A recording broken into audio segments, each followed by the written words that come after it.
Recently I was browsing the internet and I don't remember exactly what I found, but I do remember thinking, oh, I actually feel pretty confident when I draw.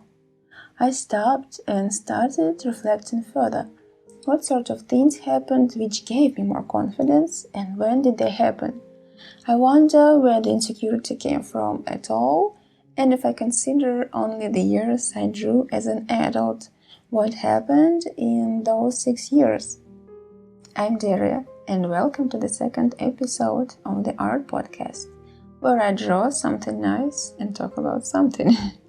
Today I'm going to be exploring the topic of art confidence or art insecurity. I'm thinking just right now, and it seems to me that the people often face insecurity when they start doing something they haven't done before. This applies to life in all aspects of it, and it's good that you don't feel confident when you're just starting out a new type of an activity, because this insecurity and healthy self-criticism is what keeps us moving on and practicing, trying more and more. I can tell you about my experience. As I said, at the moment I feel more confident compared to when I first started painting and drawing. So I guess that's because I found themes that I like. I've come up with a more or less consistent style of drawing, of objects, characters and backgrounds. And because of that, my illustrations often comes to life quite similar to the ones I've had in my head. And this wasn't always like this. And in my early years of drawing, the picture in my head and on paper didn't match up quite often. Moreover, I drastically changed my drawing direction so many times. At first, I was very keen on watercolors. Then it was oil painting and acrylic painting, then lino cutting. In case if you don't know, lino cut is when you make up a design or pattern, cut it out of some kind of cutting mat, apply paint and make a print. It may sound quick and easy, but actually it's not. Then I decided that in order to make money, digital illustration would be much better. So I got into vector illustration. Then I realized that I was terribly tired of vectors and wanted to draw by hand instead of editing points in Adobe Illustrator with a mouse. I changed my drawing direction again and started raster digital illustration. I feel that I need to clarify here too the difference between vector illustration and raster illustration. A vector illustration isn't drawn by hand like a normal traditional drawing. It uses simple shapes like circle, square or rectangle and a pen tool. Most of the time you work with a mouse. However, raster illustration is the same as drawing on paper, but with a graphic tablet and a program like Photoshop or Procreate. All this searching and changing directions took years. Each time I've started practically from scratch because the skills required for all those areas are different. And since I started again and again, I was almost forever in this state of uncertainty. Experimentation and exploration is good and amazing.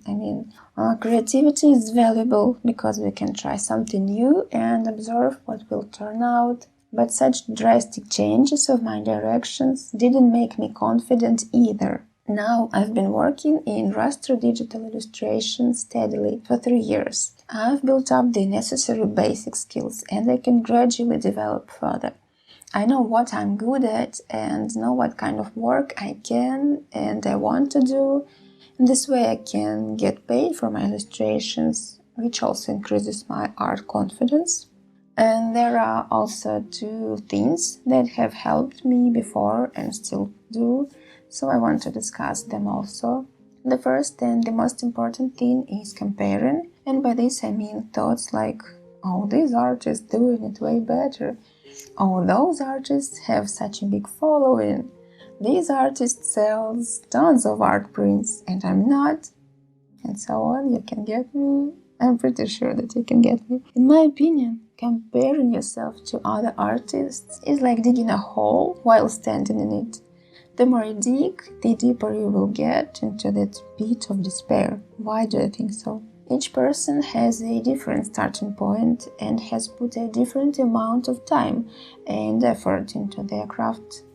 And the only person you should compare yourself to is you in the past. The only pieces of work you should compare are your new pieces and your old pieces. The only successes you should compare yours to are your past successes. While I'm here on the subject of successes, to feel confident, you have to see some kind of wins. And that's where I noticed 2 main points again. First is the need to practice. Obviously, practice. Practice takes lots of patience, and it will never be as quick as I want. I'm still trying to come to terms with it.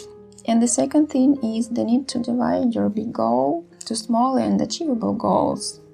Just to make it clearer, an example, if you want to learn how to draw great characters, then it's really useful to divide your goals into smaller ones, like learn gesture drawings, silhouette of the whole body.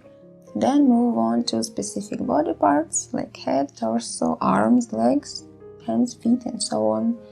And even these small goals can be divided into smaller ones, just because it's easier and quicker to do a small piece of activity, see that you're doing good, and move on. And there isn't any final goal or stage of mastering drawing skills.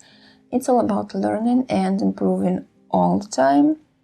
And if you feel like you're skilled enough, that doesn't mean that you've reached the final point of mastering. You just don't want or don't see how you can improve more, and it will change with the time. Also, I have read, the psychologists say that it's important not to identify with the job you're doing. It's important to remember that you are a human being foremost, not a producer of art, and you are good by yourself. And I can understand why it's important, because the value of your work or even your hobby is not the same as the person you are. Because if you rely too much on the fact that I'm an artist or whatever your profession is, you can fall into a mental pit again. If, for example, you lose your job or you want to change your profession, in that case, a piece of your identity and your life would disappear, and it would certainly not give you the confidence and strength to cope with the loss of your job or to start something new if you wish so. I can't say that I'm good at it. I can't say it. I still have difficulty with it because it's very important for me to be something more than a person. That's why I said psychologists recommend it, because I'm still in the process. Back in the days, I didn't want to separate me and I'm an artist at all, but now sometimes I can think that even if you take that away from me, I would still remain me. I would still have the same moral qualities and I would still act in accordance with my creative values. So, I think that's mostly all for today, but you know what? Since I've just started recording my YouTube podcasts, guess what I feel?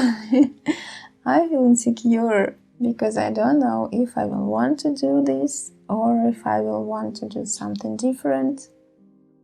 Anyway, you will never know unless you try. Until the next podcast. Bye.